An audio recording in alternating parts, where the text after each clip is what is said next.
اللہ اللہ لا الہ۔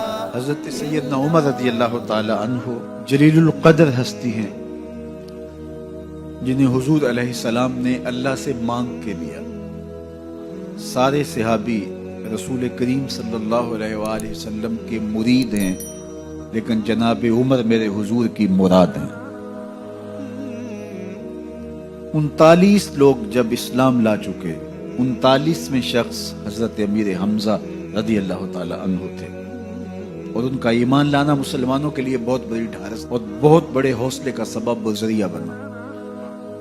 تو میرے حضور نے ہاتھ اٹھا لیے، کہا اے اللہ، ایک شیر دیا ہے امیر حمزہ، ایک شیر اور عطا کر دے، اب تیری مرضی، عمر بن خطاب دے دے یا عمر بن حشام دے دے۔ حضور دعائیں مانگ رہے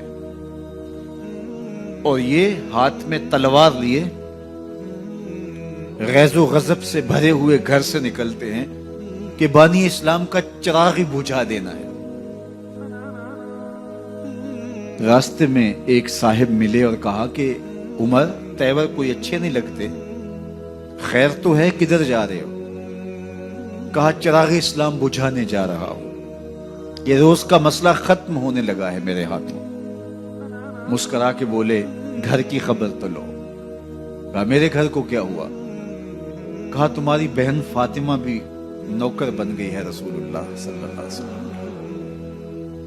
غصے سے بھرے ہوئے اپنی بہن کے گھر کا رخ کرتے ہیں، اندر سے قرآن پڑھنے کی آواز آ رہی، غصہ اور بڑھ جاتا ہے، دروازے کو زور زور سے کھٹکھٹاتے ہیں۔ اہل خانہ سمجھ گئے ماجرا کیا ہے، گرجدار آواز ہے جناب عمر کی، دروازہ کھولو۔ جلدی سے معلم کو چھپا دیا اور بہن آگے بڑھ کے دروازہ کھولا۔ کہا تم سابی ہو گئے ہو، دین چھوڑ دیا تم نے، بتوں کی وفا ترک کر دی اور بے تحاشا مارنا شروع کیا۔ بہن کا سر پھٹ جاتا ہے، خون بہنے لگتا ہے اور یہ مارتے چلے جاتے ہیں۔ فاطمہ بنت خطاب بولی عمر تم خطاب کے بیٹے ہو، سنو میں بھی خطاب کی بیٹی ہوں، جو ظلم جو جبر کرنا ہے کرو، میں محمد عربی کا دامن نہیں چھوڑوں گی۔ سوچنے پہ مجبور ہو جاتے ہیں وہ کون سی طاقت ہے جس نے بجلیاں بھر دی اس کے اندر۔ کہا جو تم پڑھ رہے تھے مجھے بھی سنا سکتے ہو؟ کہا تمہیں غسل کرنا ہوگا۔ عمر اپنے بدن کو دھو رہے ہیں، میرا رب دل دھو رہا ہے۔ اتنے میں معلم بھی قرآن لے کر آ جاتے ہیں اور قرآن کی تلاوت ہونے لگتی ہے۔ طٰہٰ ما انزلنا علیک القرآن لتشقیٰ، یہ 14ویں رات کے محبوب چاند، ہم نے قرآن اس لیے نازل تو نہیں کیا تھا کہ تم مشقت میں پڑ جاؤ۔ بے تاب ہو گئے، کہا عمر کی عمر برباد ہو گئی، مجھے لے چلو حضور کی چوکھٹ پہ۔ تلوار حمائل کی ہے، بہنوئی ساتھ ہیں، اور حضور کی بارگاہ میں حاضر ہو رہے۔ دروازے کے سوراخوں سے دیکھا تو صحابہ تشویش کا اظہار کرنے لگے کہ عمر آ رہا ہے، تلوار حمائل کی ہے، ارادے اچھے نہیں لگتے۔ جناب امیر حمزہ نے کہا دروازہ کھول دو، اچھی نیت سے آیا تو استقبال کریں گے، نیت اچھی نہیں ہے تو اس کی تلوار سے اس کی گردن کاٹ دیں گے۔ حضور کے سامنے جا کے بیٹھ گئے، گلے میں کپڑا ڈالا تو حضور نے پکڑ کے کہا عمر ابھی وقت نہیں آیا کہ تم اسلام لے آؤ۔ یہی وقت تھا عمر کے اسلام لانے کا، لبوں پہ کلمہ جاری ہو گیا۔ اللہ اکبر کی صدا اس زور سے گونجی کہ مکے کی گلیاں گونجنے لگی۔ اسلام لانے کے بعد حضور سے پوچھتے ہیں حضور کیا ہم حق پر نہیں ہیں؟ فرمایا ہم حق پر ہیں۔ اللہ کا دین سچا نہیں ہے؟ کہا اللہ کا دین سچا ہے۔ آپ اللہ کے سچے نبی نہیں ہیں؟ فرمایا میں اللہ کا سچا نبی ہوں۔ تو کہا پھر ہم چھپ کے عبادت کیوں کریں؟ اب مسلمانوں کی دو صفیں بنتی ہیں، ایک صف کی قیادت امیر حمزہ کرتے ہیں، دوسری صف کے آگے آگے عمر بن خطاب چلتے ہیں اور حضور درمیان میں ہیں، اور یہ ملکوتی قافلہ صحن حرم میں آ کے اعلانیہ عبادت کرتا ہے۔ حضرت عبداللہ ابن مسعود رضی اللہ تعالیٰ عنہ فرماتے ہیں عمر کا اسلام لانا اسلام کے لیے عزت کا سبب بنا، اسلام کے وقار کی علامت بن گیا۔ ایک ایک کے دروازے پہ جا کے دروازہ کھٹکھٹا کے کہتے ہیں، وہ تو اور خبر سننے کے لیے بے چین تھے کہ یہ بانی اسلام کی زندگی کا چراغ بجھانے گیا تھا، کوئی خبر لایا ہوگا۔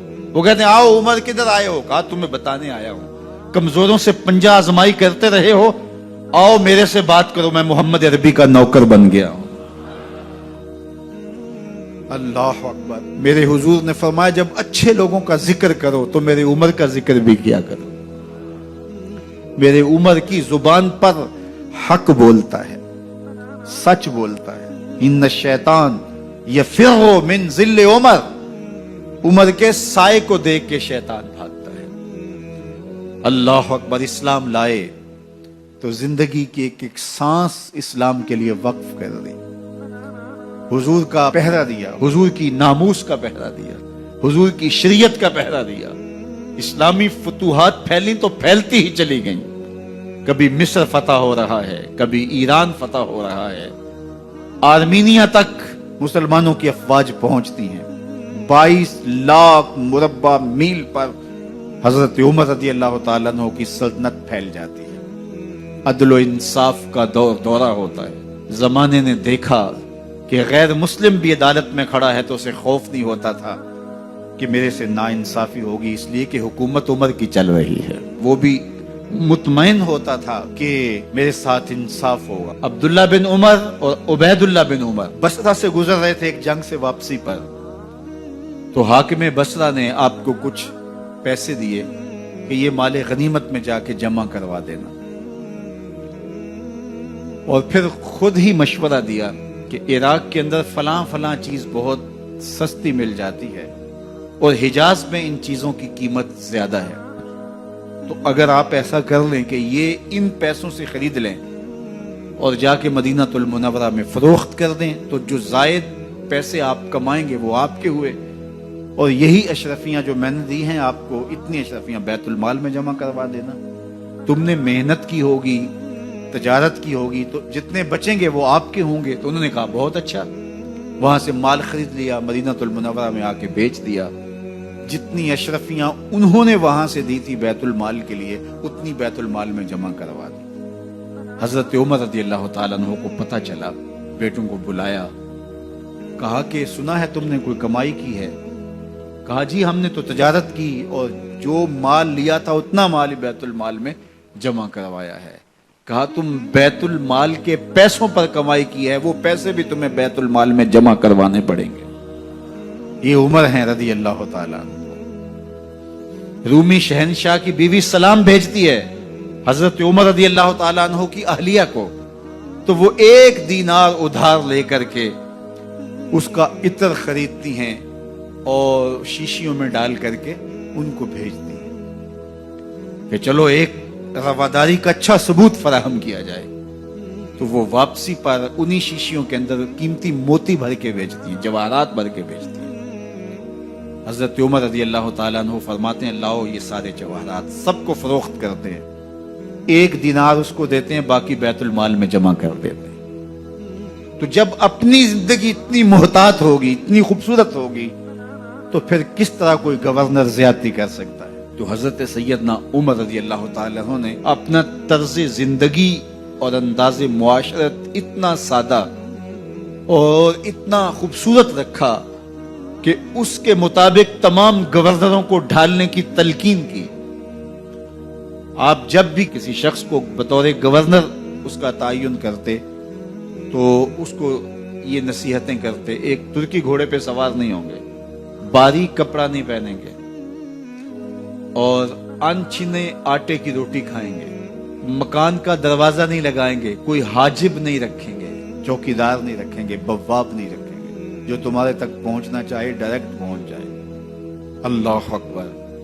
اور پھر جب کسی کو متعین کیا جاتا اس کی جائیدادیں لکھ لی جاتی کہ اس کے پاس کتنی جائیداد ہے، وہ حساب اپنے پاس رکھتے، اور جب وہ معزول ہوتا یا اس کا وقت ختم ہوتا تو آپ دیکھتے کہ اب اس کے پاس جائیداد کتنی ہے۔ اگر وہ جو پہلے آپ نے اپنے پاس ریکارڈ رکھا ہوتا اس سے جائیداد اس کی زیادہ ہوتی تو حضرت عمر بقیہ جائیداد بیت المال میں جمع کرتے.